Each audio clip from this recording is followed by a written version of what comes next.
샬롬 사랑하는 여러분, 지난 한 주간 동안도 평안하셨지요? 오늘도 하나님의 놀라우신 평화가 여러분과 함께 하시기를 축원합니다.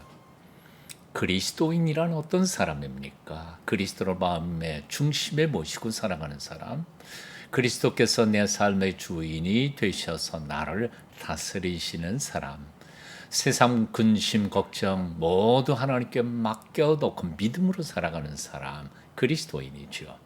이 그리스도인으로서 살아가야 할 삶의 중요한 것은 바로 교제라는 것이죠. 하나님과 교제하고요. 그리고 하나님 안에서 새롭게 만난 형제와 자매들과 교제하는 것입니다. 수직적 교제, 수평적 교제입니다. 자, 그런데 하나님을 알지 못하는 사람들과도 우리는 만나야 합니다. 그런 교제를 가리켜서 하나님을 알지 못하는 사람에게 하나님을 알게 하는 교제, 그것을 우리는 전도라고 말합니다.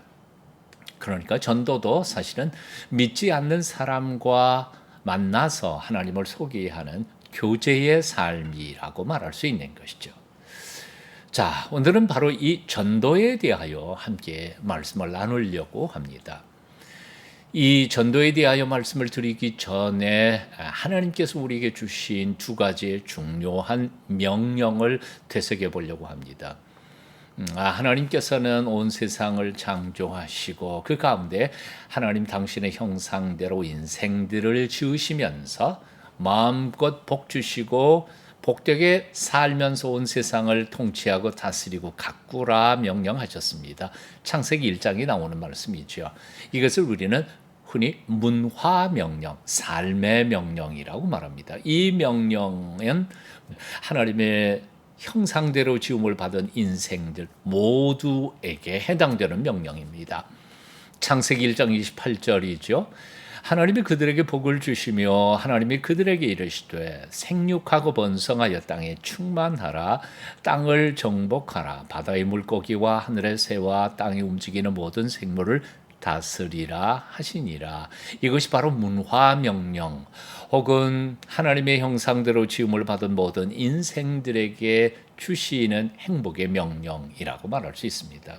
자, 그런가 하면 하나님께서 두 번째 명령을 주신 것이 있습니다. 예수님께서 제자들을 불러 모아 3년 동안 잘 훈련을 시키신 후에 온 세상에 나아가서 하나님의 놀라우신 축복과 은혜를 나누면서 살라고 제자됨의 명령을 주신 것이 있습니다. 이것을 바로 전도의 지상명령이라고 표현하는데요. 예수님께서 사역을 마치시고 승천하시기 바로 직전에 제자들에게 주신 마태복음 28장 18절부터 20절까지 말씀이 바로 이 명령입니다. 읽어볼까요?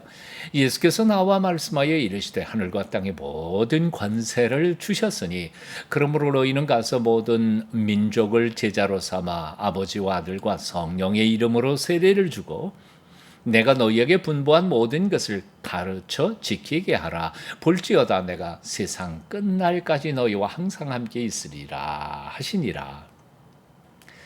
자, 하나님께서 우리 인생들에게 주신 이 두 명령 중에서 오늘 다룰 명령은 바로 두 번째, 제자들에게 주신 전도의 지상 명령입니다. 이 명령을 제대로 이해하기 위해서는 우리가 세상에 대하여 혹은 세상에서 일하는 일에 대하여 바른 시각을 가질 필요가 있습니다. 다시 말하면 세상을 어떻게 볼 거냐, 아니면 우리가 하는 일에 대하여 우리는 어떤 관점으로 볼 거냐 하는 문제에 대한 거죠. 먼저 세상에 대하여 우리 기독교인들이 가지는 일반적인 세 가지 시각이 있음을 봅니다. 첫째는 대립적 관계로 봅니다. 즉 세상은 악의 구조이고 장망성, 장차 망할 동네이고 그래서 싸워서 이겨야 된다고 생각하는 관점이 바로 세상을 대립적 관계로 보는 것입니다. 하지만 이것은 잘못된 생각이지요. 왜냐하면 악의 구조로서의 세상, 그것은 우리가 대적해야죠. 싸워야죠. 그리고 그 악의 구조로서의 세상은 장차 망할 것이 틀림이 없습니다. 하지만 또 다른 관점이 있어서 하나님은 세상을 그렇게 악하게 짓지 않았습니다. 아름답게 지으셨습니다. 그리고 주님께서 우리에게 기도를 가르쳐 주셨던 것처럼 아버지의 뜻이 하늘에서 이룬 것처럼 이 땅에서도 이루어지소서 하고 기도하면서 이 땅에 하나님의 뜻이 이루어지도록 헌신하고 봉사하고 섬기라 주님께서는 명령하셨기 때문에 사실 우리의 사명이 역사하고 우리의 사명이 이루어져야 할 것은 바로 이 땅인 겁니다. 주님 말씀하셨죠. 너희는 세상의 소금이니 세상의 빛이니 우리가 세상의 빛으로 소금으로 살아야 할 것은 바로 이 세상 한복판인 겁니다. 그러니까 세상을 대립적 관계로 본 것은 성경적이라고 말할 수 없는 겁니다. 두 번째로 어떤 분들은 타협적 관계로 봅니다. 나의 신앙 어느 정도 또 세상의 일 어느 정도 해가지고 중간선에서 타협하고 신앙생활하는 사람들이 있다는 거죠. 이것은 영적 간음입니다. 이것은 옳은 신앙의 태도는 아닙니다. 하나님께서 그것을 제일 미워하셨던 겁니다. 자, 그렇다면 성경적 세상관, 세계관은 무엇일까요? 사명자들은 세상에 들어가서 세상을 복음과 생명의 진리로 바꿔야 할 현장이라고 생각하는 겁니다. 그렇습니다. 세상은 망할 것도 아니고요. 타협할 것도 아니라 우리가 하나님이 주신 복음을 가지고 변혁시켜 가야 할 사명의 장소. 이것이 바로 그리스도인이 세상을 바라보는 바른 관점, 바른 생각이라고 생각이 듭니다. 자, 그런가 하면 세상 일에 대하여도 우리는 올바른 생각을 가져야 합니다. 일반적으로 잘못된 생각이 뭐냐 하면 일은 저주라는 거죠. 아담의 타락한 이후에 땅이 저주를 받고 일할 때 열매를 맺지 못하고 하는 등등의 말씀 때문에 일한다는 것은 하나님께서 인간들의 죄에 대한 형벌로 주어진 것이라고 착각하는 경우가 있는 것 같습니다. 하지만 그렇지는 않습니다. 일은 하나님이 우리에게 주신 놀라운 선물이고요. 축복입니다. 에덴 동산에 아담을 이끌어서 에덴 동산을 가꾸게 하셨던 것. 하나님의 뜻이었고 또한 선물 아니었습니까? 그리고 사람이 은퇴한 후에 얼마나 폭삭 늙습니까? 할 일거리가 없다는 것은 비극이죠. 일은 축복입니다. 다시요, 일은 저주가 아닙니다. 다만 일이 저주가 되는 것은 일을 죽도록 했는데에도 정당한 열매를 거두지 못하는 게 저주인 거죠. 많이 거둔 것 같은데 나중에 계산해 보면 남는 게 하나도 없는, 즉 보람을 얻지 못하는 일이 저주이고 심판인 거지, 일 자체는 결코 저주가 아닙니다. 일에 대하여 건강한 생각을 우리는 가져야 될 것이라고 생각합니다. 일에 대한 두 번째 생각이 있습니다. 어떤 사람들은 성직과 그리고 세상의 일이 별개의 것이라고 착각하는 사람들이 있습니다. 그러니까 복음을 전한다든지 아니면 선교사가 된다든지 이런 것들은 다 거룩한 직이고 나머지 것들은 세속적인 일들이라고 생각하는 거죠. 하지만 저는 그렇게 생각하지 않습니다. 하나님께서 주신 달란트를 가지고 정당한 대가를 받으면서 정당한 수고를 다 하면서 사람들을 행복하게 만들고 사람들의 생명을 지키면서 그들을 도와주는 것, 모든 것이 다 거룩한 직, 하나님이 주신 직이라고 생각이 듭니다. 다만 어떤 직업들은 사람들의 생명을 앗아가거나 아니면 병들게 하거나 혹은 타락시키는 직업들이 사실 있습니다. 그런데 그런 직업은 정말 정당한 직업이라고 말할 수는 없습니다. 그러니까 그런 직업은 빼놓고 나머지 나의 직업을 통해서 누군가는 행복해지고 또 누군가는 건강해지고 누군가는 보람을 찾고 살아가게 된다면 그 모든 직업들은 다 하나님이 복 주시는 성직이라 그렇게 믿을 수 있다는 거죠. 이 시간에 곰곰이 한번 생각해 보십시오. 여러분이 여러분의 직업에 대하여 보람을 느끼십니까? 남을 상해하거나 남을 손해 끼치거나 하는 직업들은 그건 정당한 직업이라고 말할 수 없습니다. 하나님이 원하시는 것도 아닙니다. 그 직업은 던지시고 보수가 좀 적다 하더라도 남을 행복하게 만드는 그 일에 뛰어드십시오. 하나님께서 놀랍게 복 주실 줄로 믿습니다. 지금까지 세상과 일에 대하여 우리 그리스도인들은 어떤 생각과 자세를 가지고 살아가야 하는지에 대하여 말씀드렸습니다. 자, 이제는 하나님을 알지 못하는 사람들을 위하여 우리가 할 수 있는 최고의 섬김과 봉사가 전도라는 사실에 대하여 함께 말씀을 나누려고 합니다. 전도가 왜 믿는 이들에게 대한 최고의 섬김의 선물일 수 있을까요? 이유는 간단합니다. 한번 생각해 보십시다. 여러분, 최고의 선물이 뭘까요? 예, 어떤 선물을 받으면 여러분 기쁘겠습니까? 뭐 아주 좋은 자동차 한 대요? 아니면 집 한 채요? 그런 거 다 좋은 것을 받았다 할지라도 만약 오늘 저녁에 내 생명이 이 세상을 떠난다면 그거 다 누구 것이 될까요? 사실 이런 점에서 볼 때에는 선물 중에서 가장 큰 선물은 뭔가니 생명이죠. 생명입니다. 더더군다나 잠깐 살다 죽는 것이 아니라 영원히 사는 영생의 삶이야말로 엄청난 선물이 아닐 수 없습니다. 자, 그렇다면 이 선물 어떻게 나눌 수 있을까요? 5가지로 소개를 드리겠습니다. 먼저 그 복음을 전하는 자세입니다.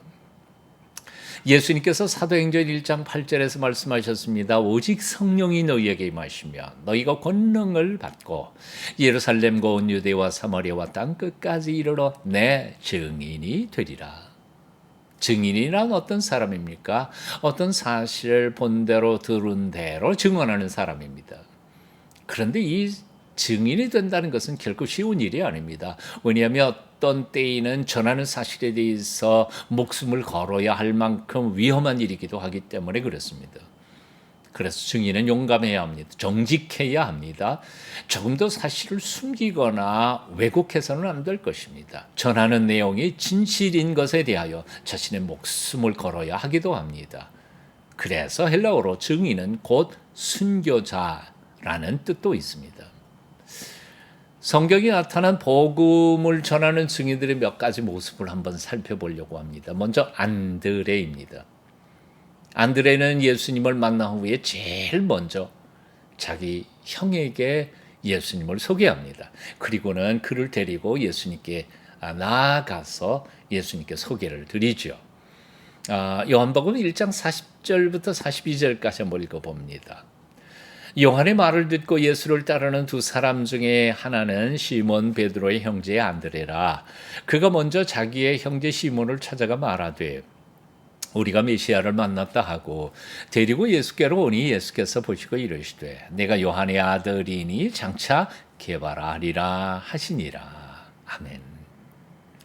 자, 안드레는 예수님을 만나자마자 자기 형을 데리고 가서 예수님을 만나게 했습니다. 아마 복음서에 나오는 최초의 증인이 아니었을까 생각해 봅니다.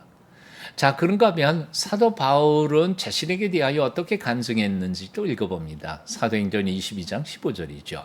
내가 그를 위하여 모든 사람 앞에서 내가 보고 들은 것에 증인이 되리라. 하나님께서 말씀하시기를 내가 보고 들은 것에 증인이 되리라. 그 사도 바울을 부른 것입니다. 여기 굉장히 중요한 말이 있습니다. 증인이라는 말이죠. 즉 사도 바울은 하나님께서 예수 그리스도께서 역사하신 것들을 보고 들은 것에 대하여 증거할 증인이 된 거죠. 증인입니다. 변호사가 아닙니다. 하나님은 우리같이 시시하고 찌질한 변호사들이 필요 없는 분이십니다. 그냥 우리는 증인, 즉 본대로 들은 대로 겪은 대로 증언하는 정직한 증인이 되어야 할 사명이 있는 겁니다. 하나님을 위하여 변론하려고 할 필요가 없습니다. 어떤 사람들은 하나님 대신해서 자기가 변호사처럼 변론하려고 하는 사람들이 꽤 많이 있습니다. 그저 우리는 하나님께 대하여 본 대로 느낀 대로 만난 대로 정직하게 사람들에게 말만 하면 되는 거죠. 이런 점에서 사도 바울은 자신이 전하는 복음에 대하여 전혀 부끄러움을 느끼지 못한다고 감히 이렇게 선포합니다. 로마서 1장 16절이죠. 내가 복음을 부끄러워하지 아니하노니 이 복음은 모든 믿는 자에게 구원을 주시는 하나님의 능력이 됨이라. 먼저는 유대인에게요, 그리고 헬라인에게로다. 사도 바울이 왜 복음을 부끄러워하지 않는다고 말했습니까? 복음은 우리가 부끄러워할 것이 아니라 오히려 자랑할 만큼 강력한 우리 인생들에게 구원과 영생을 주시는 하나님의 능력이 되기 때문이라는 겁니다. 제가 맨 처음 예수 믿고 교회 다닐 때에 성경책을 들고 교회에 가다가 제 친구를 만나면 살짝 성경책을 숨기곤 했습니다.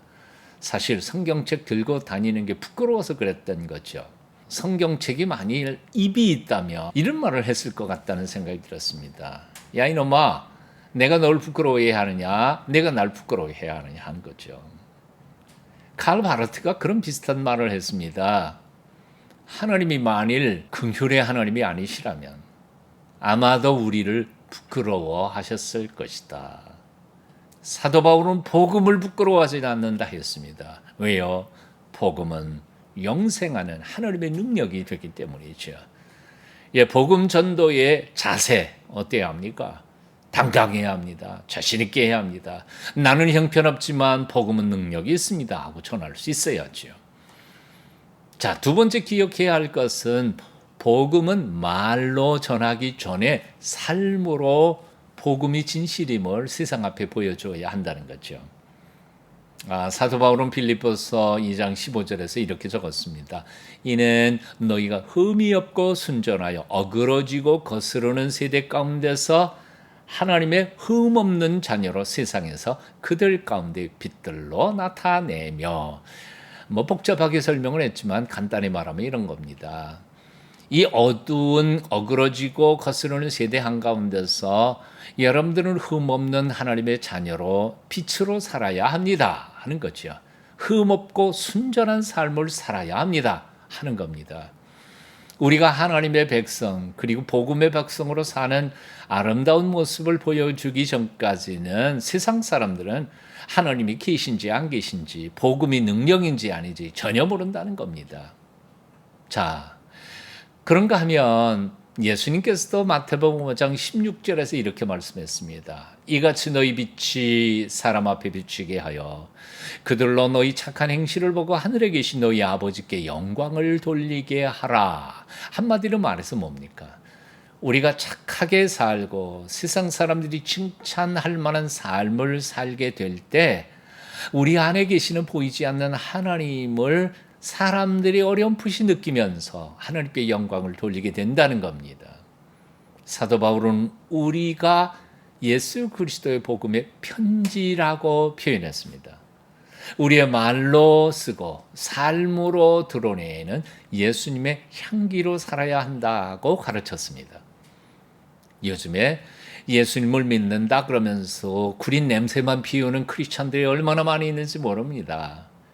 예수님의 은은한 향기로 이 세상 속에서 살아가는 저와 여러분이 됐으면 좋겠습니다. 자, 그런가 하면 전도의 세 번째 태도가 있습니다. 입으로 전하는 전도입니다. 우리가 삶 속에 세상의 빛으로, 세상의 소금으로 우리의 삶을 통해 하나님의 어렴풋이라도 느끼게 그렇게 살게 될 때에 사람들은 우리에게 다가와서 묻는다는 거죠. 어떻게 그렇게 살 수 있는지, 왜 그렇게 사는지, 그것을 물어볼 때 그 소망에 관한 이유를 제대로 대답할 수 있도록 날마다 입으로 설명할 수 있도록 준비하라는 겁니다. 그게 바로 사실은 좁은 의미에서 전도인 셈입니다. 요한복음에 보면 그 아주 대표적으로 간결하게 전도를 잘한 한 사람이 등장합니다. 요한복음 9장에 나오죠. 한평생 눈 앞을 보지 못하고 살았던 시각장애인이 예수님께서 고쳐주셔서 눈을 뜨게 됐죠. 근데 눈을 뜨고 난 이후에 예수님에 대하여 소개할 때 이렇게 소개합니다. 요한복음 9장 25절입니다. 대답하되 그는 예수님입니다. 바리새인들이 그가 죄인이라고 말했거든요. 대답하되 그가 죄인인지 내가 알지 못하나 나는 그분이 죄인인지 의인인지 잘 모릅니다. 그런 거죠. 한 가지 아는 것은, 그러나 내가 한 가지 꼭 아는 것은 내가 맹인으로 있다가 지금 보는 그것입니다. 자신의 삶 속에서의 변화를 예수님께서 그렇게 만들어 주셨다는 아주 명백하고 강력한 증언이 바로 이 시각장애인의 전도 증언이었던 거죠. 예전에는 난 못 보던 사람이었습니다. 하지만 지금은 보고 있습니다. 그분이 나를 이렇게 만드셨습니다. 자신이 체험한 대로 아주 단순하게 정확하게 복음을 전한 겁니다. 자, 그런가 하면 베드로의 충고도 한번 읽어보십시다. 베드로전서 3장 15절입니다. 너희 마음에 그리스도를 주로 삼아 거룩하게 하고 너희 속에 있는 소망에 관한 이유를 묻는 자에게는 대답할 것을 항상 준비하되 온유와 두려움으로 하고. 여기 이런 말씀이 있습니다. 너희 마음에 그리스도를 주로 삼아 거룩하게 하고. 가장 먼저 할 것은 예수님을 내 마음속에 모셔드리고 주님으로 삼고 거룩하게 사는 겁니다. 그러다가 보면 너희 속에 있는 소망에 관한 이유가 우리 속에 있다는 거죠. 근데 그것을 물어오는 사람들이 있다는 겁니다. 그걸 묻는 사람에게는 대답할 것을 항상 준비하라. 어떻게? 온유하고 두려움으로 해라 하는 것이죠. 자, 그런가 하면 네 번째로요, 전도의 전략을 만들라는 겁니다. 사실 평생 살아온 인생관을 바꾸어서 하나님을 믿지 않던 사람들이 하나님을 믿겠다 결단하는 것은 결코 쉬운 일이 아닙니다. 그러니까 이 문제를 위해서는 우리는 많이 기도하고 지혜롭게 전략을 짜고 세우고 준비하고 노력하고 사랑과 섬김으로 전해야 한다는 겁니다. 자, 그렇다면 구체적으로 어떻게 해야 할까요? 사람들이 많이 모였을 때는 전도지를 나누고요. 그리고 20분이든지 30분이든지 시간을 낼 수 있는 사람에게는 전도 폭발이나 사형리나 다리의 화우로 소책자, 전도 소책자로 복음을 전하는 것입니다. 그리고 정기적으로 몇 번 만날 수 있는 사람들, 즉 직장 동료나 동네 사람이나 친구들에게는 바로 우리가 맨 처음 1:1 교제 맨 앞에서 배웠던 것처럼 전도 성경 공부 네 과를 함께 공부할 수도 있습니다. 자, 이런 전략들은 아주 다양하고 융통성 있게 그 사람에게 맞추어서 하되 그 주제, 복음 전도의 주제는 아주 분명하게 십자가에 못 박히신 예수 그리스도에게 두어야 한다는 겁니다. 고린도 교회에 보낸 사도 바울의 편지를 보면 이렇습니다. 우리는 십자가에 못 박힌 그리스도를 전하니 유대인에게는 거리끼는 것이요 이방인에게는 미련한 것이로되 오직 부르심을 받은 자들에게는 유대인이나 헬라인이나 그리스도는 하나님의 능력이요 하나님의 지혜니라. 사도행전 4장 12절도 말씀합니다. 다른 이로서는 구원을 받을 수 없나니 천한 사람 중에 구원을 받을 만한 다른 이름을 우리에게 주신 일이 없음이라 하였느니라. 예수께서 이르시되 내가 곧 길이요 진리요 생명이니 나로 말미암지 않고는 아버지께로 올 자가 없느니라.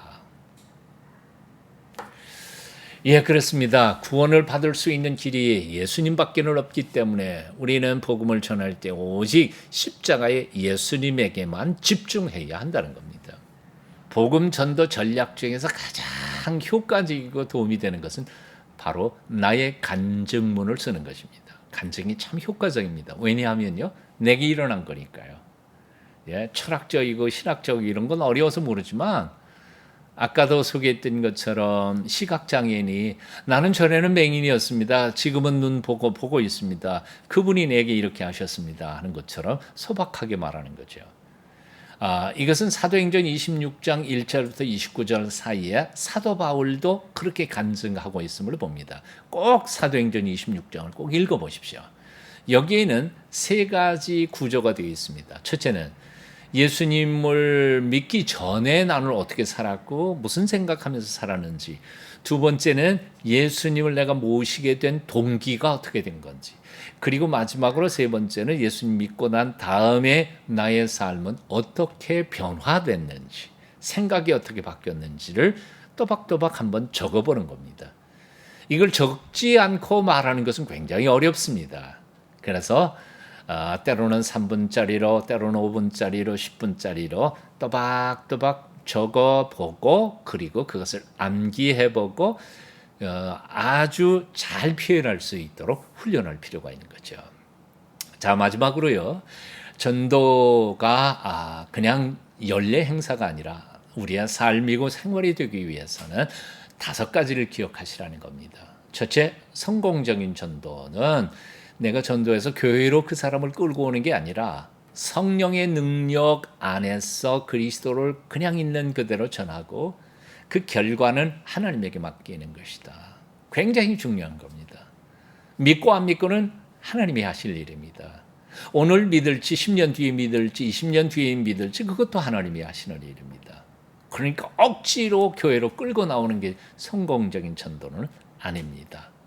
나는 예수님에 대하여 똑바로만 전하면 됩니다. 자, 성공적인 전도는 뭐라고요? 성령의 능력 안에서 그리스도를 전하고 결과를 하나님께 맡기는 것이다. 이 정도는 할 수 있는 거죠. 예? 억지로 내가 교회 끌고 오려고 그러니까 성공과 실패에 있다고 생각해서 부담돼가지고 못하는 것뿐이죠. 그냥 있는 자리에서 전하여 결과는 하나님께 맡겨드리고요. 자, 2번째, 전도에서 주의할 점이 있습니다. 준비하셔야 합니다. 항상. 그리고 모든 만남을 하나님이 주신 기회라고 생각해요.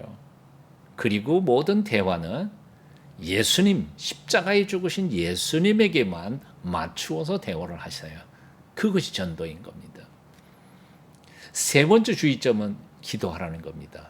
기도밖에는 다른 방법이 없습니다. 사람이 마음을 바꾸는 것은 성령님이 바꿔주시는 거지 내 말솜씨로 하는 것은 아니기 때문에 그렇습니다. 그분의 영혼을 위해서 기도하고 그분의 삶을 위해서 기도하십시오. 그리고 4번째, 적극적으로 하십시오. 오기를 기다리지 말고 세상으로 나아가십시오. 그리고 할 수 없어 하는 게 아니라 기쁨으로 전하십시오. 모든 사람에게 친절히 대하고 모든 기회를 전도의 기회로 삼을 때 하나님께서 나를 통하여 구원받게 하시는 역사 이루어 주실 것입니다. 결과를 기대하라는 겁니다. 하나님께서 나를 통해 큰 열매 맺도록 해주실 것을 기억하면서 결과를 기대해 보십시오. 하나님께서 온전케 해주실 줄로 믿습니다. 에스겔서 33장 2절부터 9절까지 꼭 한번 읽어보십시오. 그리고 묵상하십시오. 결단하십시오. 자, 오늘도 이렇게 말씀을 드립니다. 다음 주에 또 만나십시다. 교재를 잘 살피고 미리 숙제도 잊지 마시기를 바랍니다. 다음 주에 뵙겠습니다. 샬롬.